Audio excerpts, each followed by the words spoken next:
यकीनन अल्लाह ने मोमिनों से उनकी जानें और माल खरीद लिए हैं उनके लिए जन्नत के बदले में।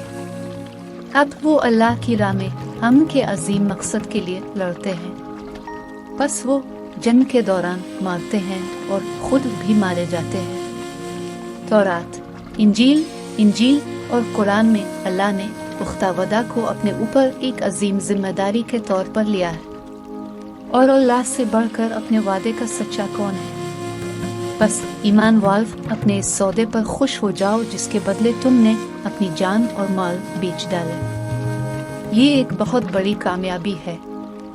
ये मोमिनीन जिन्होंने अल्लाह से आखिरत का सौदा किया है वो लोग हैं जो अल्लाह की तरफ तौबा करते हैं, जो अल्लाह की इबादत करते हैं, हम्दो सना करते हैं और रोज़ा रखते हैं, दुनियावी ख्वाहिशात से परहेज करते हैं और उसके आगे झुकते हैं इंतहाई आजिज़ी और तवाज़ो के साथ, और जो उसके हुजूर सजदा रेज़ होते हैं, नेकी का हुक्म देते हैं और बुराइयों से रोकते हैं और अल्लाह की मुकर्रर करदा हुदूद की हिफाजत करते हैं। और इन मोमिनीन को खुशखबरी सुना दो।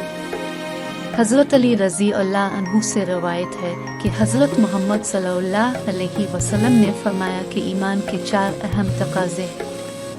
नंबर 1, इस बात की गवाही देना कि अल्लाह के सिवा कोई माबूद नहीं। नंबर 2, ये गवाही दो कि मैं अल्लाह का नबी हूँ। नंबर 3, मरने के बाद जिंदा होने पर ईमान। नंबर 4, तकदीर पर भरोसा रखिए।